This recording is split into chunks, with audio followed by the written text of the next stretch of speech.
Hey everyone, so today we're going to visit Kaohsiung's 100-year-old restaurants and places that you can go. As we do, we're going to discuss some of their history and how they just keep operating, even after, the 100 years. So our first stop will be for lunch at A-Rui Yi Mian to have, the only thing on their menu. Second stop is to do Xiao Yue and have their Danzai麵.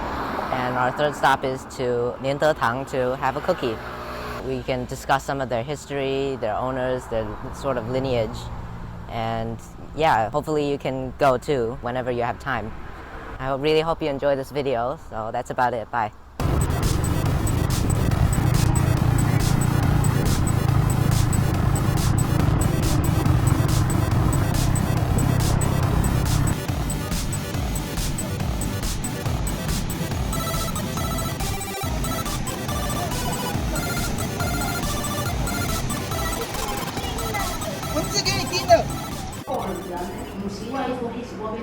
So apparently this place used to be a wushu school. Basically, they teach martial arts here. Not right here, I think. This place is kind of small. I don't think this place is where it used to be. I think they changed location.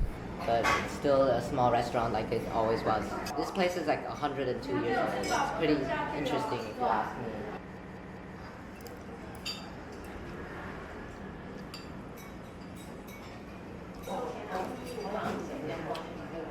Here they also used to sell taizong and also other items like rice. But eventually, because of, they have the tenant, which is don't sell whatever you're not willing to eat. The menu eventually shortened to just this. You can see the menu is very small, very short. But all the food is still good. This is like one of the best noodles I've ever had. This is really good. They also gave us the egg, so I'm gonna try it. I've never seen one so brown before. Usually they're lighter color. Let's give this a taste. Oh my god, it's really good. The yolk is very rich, so is the outer layer. It's very flavorful. It goes very well with this.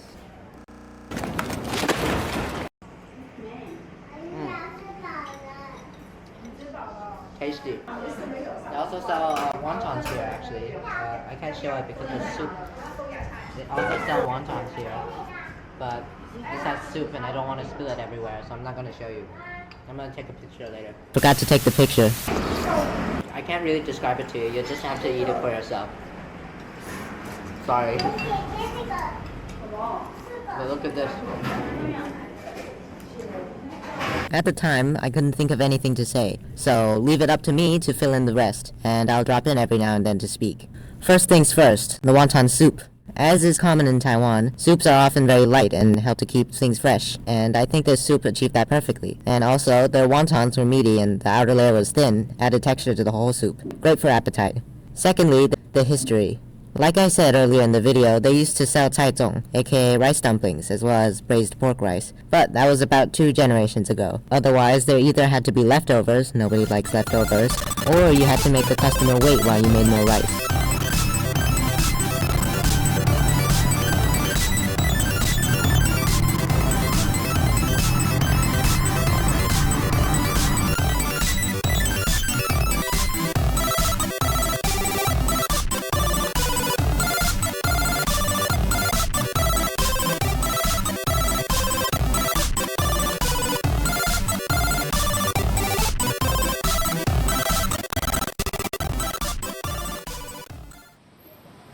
Hi there, Editor Luke again. Fix those gain issues. Anyway, I'm here because this next restaurant was very quiet and I didn't want to disturb the atmosphere. So I've already planned for this sort of voiceover. I also got a little bit nervous, so as you can see, I barely ate any food, but trust me, it is good. Roughly 140 years ago, the Hong family moved from China to Taiwan. Since they were already used to living off the land, they quickly started selling seafood. There was a problem though.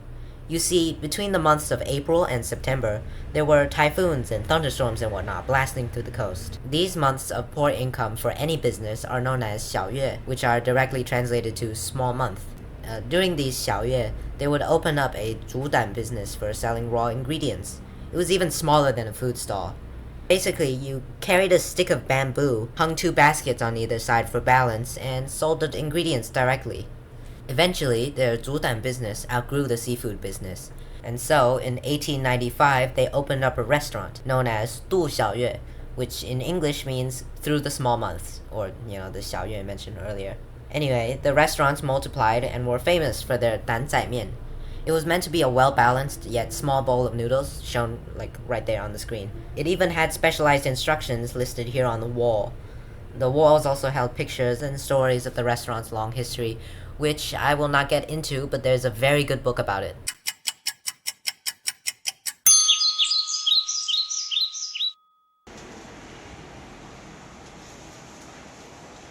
And here we are at our third stop, Liande Tang. And here we are at our third stop, which is Liande Tangpin, a 113-year-old cookie store known for its handmade cookies here, and also thus their refusal to industrialize. This ancient street used to exist back in the Qing dynasty and used to harbor thousands of soldiers, but now it's kind of empty. The shop is right over there. Back in the day, it used to be able to hold at least one horse cart in that narrowest region, but it has gotten narrow over time because of buildings. Even now, though, the sweet aroma of their cookies can penetrate through this narrow street. Seriously, it smells great. They're also known for their rule to only sell two packs at a time. What the heck do you mean by get ready? So, get ready. Probably due to the limitations of their oven, which was made here in Taiwan. And they only sell two flavors here. Egg, was wrong. and what It was I'm guessing soy. from the packaging here, miso.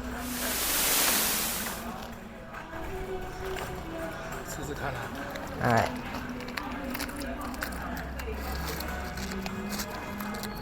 Yeah, this logo here is I actually a explained misnomer this next part as very well. poorly, which means I'm here to save the day. To summarize my badly conceived point, years ago, the grandfather of the current owner wanted some cool English imprints on his brand spanking new cookie oven. Thus, he asked a friend of his to make something up, and then to take it to the metal mold maker directly.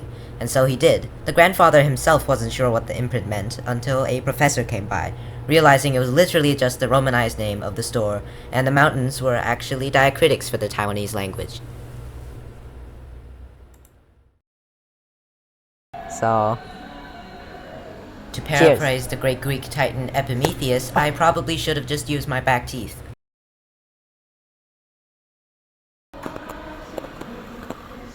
it's very hard.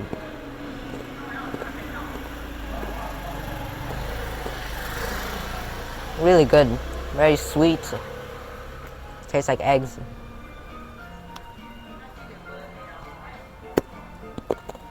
Don't eat this if you have brittle teeth. Or maybe if you're switching out of your milk teeth, then I suppose this would be good.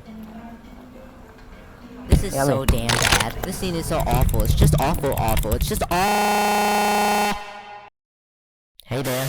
I'm sorry for the bad footage earlier, but I sort of forgot to practice for it beforehand. So yeah, just bear with me here. This is the Soy flavored one. It's shaped like a ribbon and doesn't have any engraving on it. Let's give this a taste.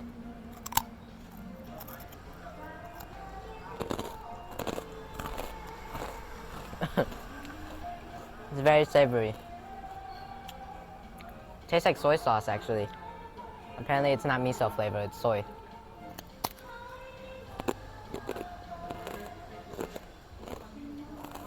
This is really good. High quality stuff. Never had this. Amazing.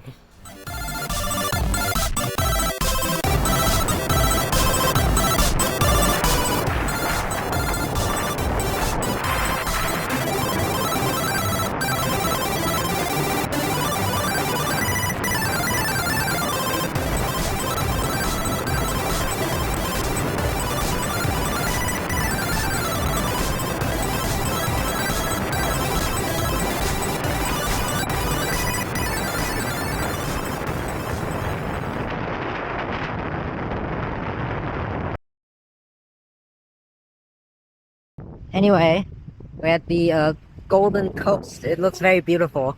I don't know if you can see the ocean from here. I'm gonna walk up to it. Hopefully you can see. And I hope the microphone is good enough to hear the ocean. Here's where the sand gets wet. It's cool because see, if you press hard enough, it'll crack. Not here, hold on. Later. From what I hear, this beach is also used to burn ceremonial ships. So, especially in Taiwan, they build a wooden ship and then they send it out to sea and they burn it. Apparently it's to rid like plague, disease, anything bad, to bring peace.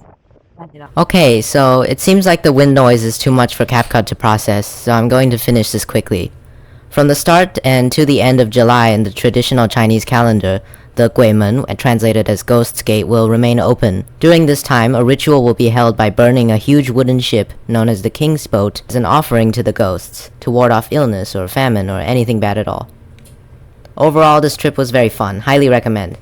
I don't have much to say that hasn't already been said, so just keep your eyes peeled for the sequel, I guess.